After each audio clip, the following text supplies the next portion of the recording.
오늘 가정 예배를 위해서 하나님이 우리에게 주시는 말씀은 예레미야 45장 1절부터 5절까지의 말씀입니다. 제가 읽어 드리겠습니다.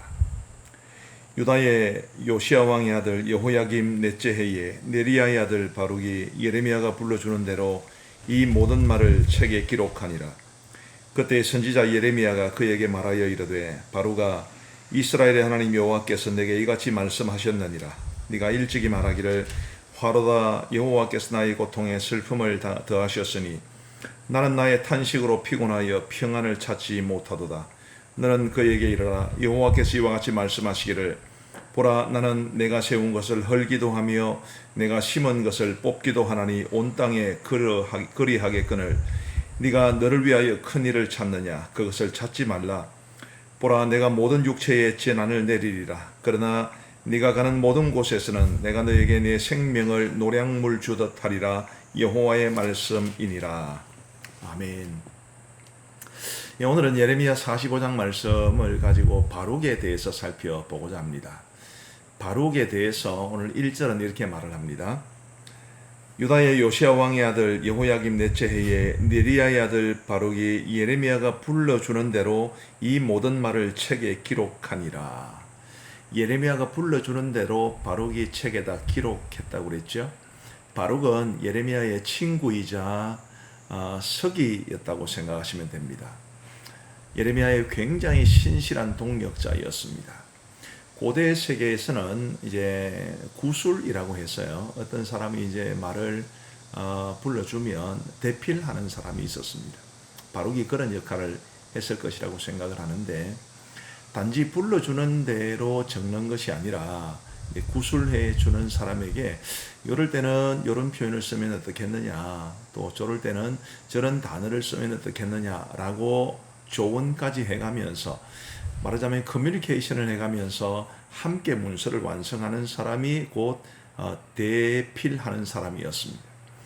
그렇기 때문에 이 구술가와 대필가 사이에는 굉장히 친밀감이 요구되었고, 이 바룩과 예레미야 사이에는 그런 아주 끈끈한 우정 그리고 친밀감이 있던 사람이었죠.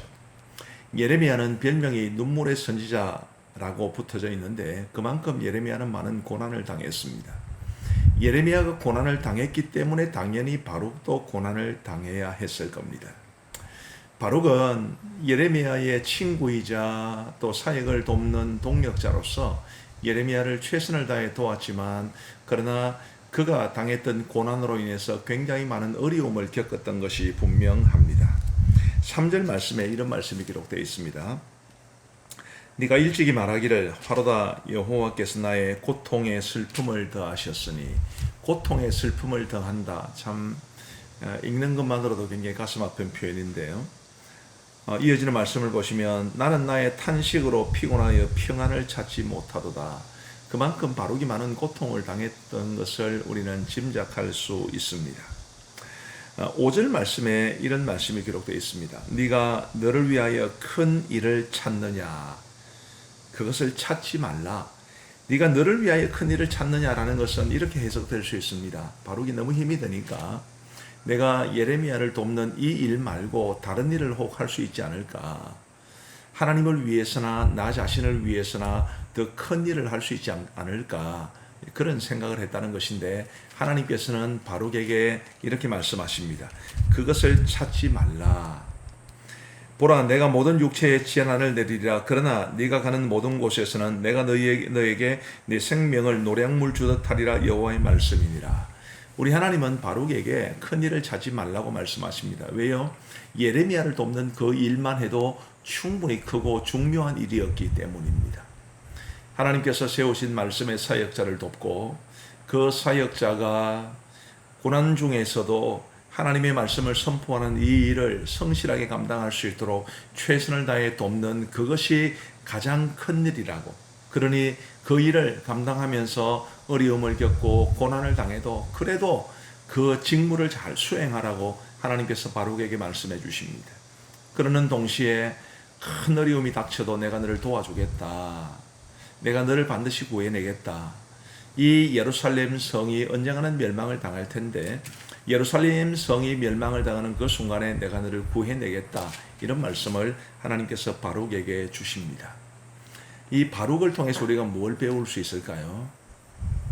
우리는 하나님의 말씀을 존중해야 하고 하나님의 말씀을 존중하기 때문에 하나님의 말씀을 전하는 설교자나 혹은 목회자 혹은 선교사님들을 존중해야 된다는 것을 배울 수 있습니다. 바룩처럼 바룩의 예레미야를 돕고 그리고 그의 사역을 위해서 최선을 다했던 것처럼 우리도 우리 교회에서 사역하시는 모든 목회자분들과 그리고 선교사님들을 위해서 그분들의 사역이 방해받지 않도록 그분들이 마음껏 말씀 사역을 감당할 수 있도록 우리가 도와야 하는 것이 분명합니다.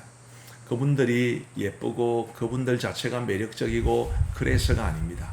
하나님의 말씀을 존중하기 때문에 그렇게 해야 되는 거죠. 옛날에 이제 사극 같은 것을 보면 임금의 사신이 어명을 전해야 하는 때가 있죠.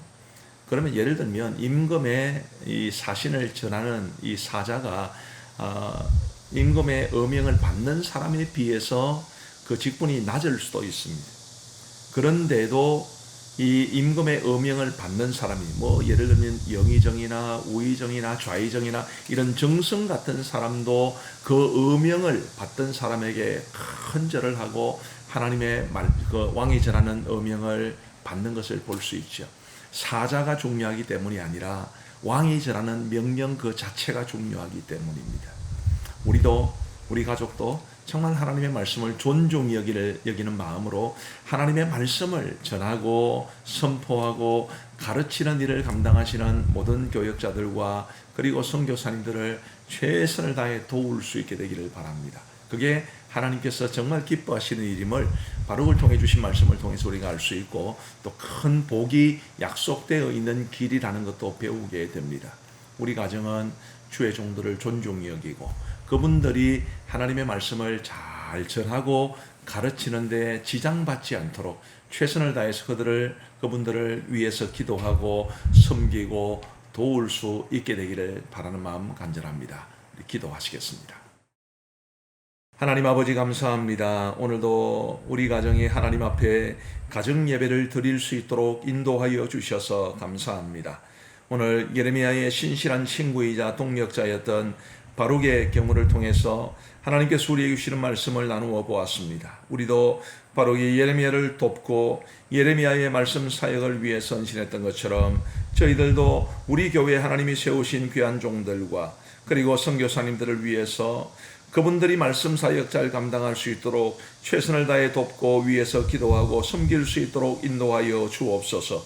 하나님의 말씀을 맡은 종들을 위해서 우리가 섬기며 그분들을 사랑하는 것이고 하나님을 섬기는 것이며 하나님의 말씀을 존중히 여기는 길임을 믿사오니 하나님이 우리 가족단 모두가 하나님이 기뻐하시는 이 길로 행하여 하나님을 기쁘시게 하고 하나님이 주시는 복을 누릴 수 있도록 역사하여 주옵소서. 오늘도 함께 하신 하나님을 찬양하오며 예수 그리스도의 이름으로 기도하옵나이다. 아멘.